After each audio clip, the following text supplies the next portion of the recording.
Metro, pipeline और बड़े infrastructure project में इस्तेमाल होने वाली भारी ड्रिलिंग मशीन्स एक छोटी इंडियन कंपनी भी बनाती है।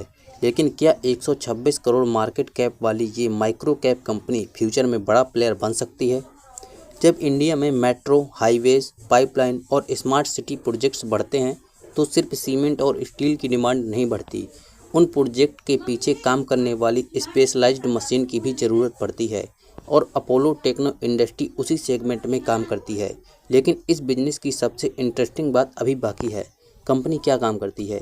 ये company specialized construction drilling equipment बनाती है, जिसमें से शामिल है HDD rings, diagram drilling machines, rotatory drilling rings. अब आसान भाषा में समझें, ये वही मशीन्स हैं जो बिना सड़क तोड़े अंडरग्राउंड पाइप और केबल्स डालने में मदद करती हैं और मेट्रो, ब्रिज, सेवर लाइंस जैसे प्रोजेक्ट्स में इस्तेमाल होती हैं।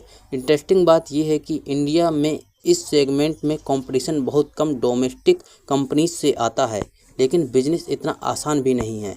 यहाँ पर मैन्युफैक्चरिंग और रीच की बात करें तो कंपनी का मैन्युफैक्चरिंग प्लांट गुजरात में है और बिजनेस सिर्फ इंडिया तक लिमिटेड नहीं है। Company UAE, middle east, Nepal और रसिया तक मशीन्स बेच चुकी है, लेकिन अभी भी रेवेन्यू का बड़ा हिस्सा इंडिया से आता है।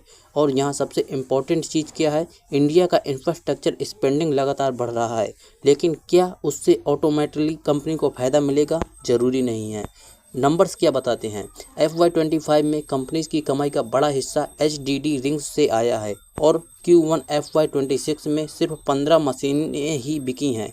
अब सुनने में नंबर्स छोटा लग सकता है, लेकिन ये हाई वैल्यू इंडस्ट्रीज मशीन होती हैं। साथ ही कंपनीज के टॉप 10 कस्टमर ही रेवेन्यू का लगभग 58% हिस्सा देते हैं, जो कि एक कंसर्निंग पॉइंट है। यही यानी कस्टमर कॉन्ट्रैक्शन रिस्क भी यहाँ पर मौजूद है। अब बात आती है सबसे इंटरेस्टिंग हिस्से की, IPO और फ्यूचर अपॉर्चुनिटी। कंपनी हाल ही में स्टॉक मार्केट में लिस्ट हुई है। IPO से लगभग 45 करोड़ रुपए जुटाए गए, जिसका इस्तेमाल वर्किंग कैपिटल और बिजनेस ग्रोथ में होना है। अब अगर इंडिया में इंफ्रास्ट्रक्चर प्रोजेक्ट्स तेज़ी से बढ़ते रहे तो ऐसे नीच मशीनरी कंपनीज को फ़ायदा मिल सकता है, लेकिन माइक्रो कैप कंपनीज में एग्जीक्यूशन सबसे बड़ा फैक्टर होता है और यही चीज़ तय करेगी कि स्टोरी कितनी आगे जाएगी। दोस्तों, रिस्क को समझना ज़रूरी है। बिजनेस काफ़ी नीच सेगमेंट में है, रेवेन्यू कुछ बड़े कस्टमर पर डिपेंड करता है। इंफ्रास्ट्रक्चर प्रोजेक्ट स्लो हुए तो ऑर्डर प्रभावित हो सकते हैं।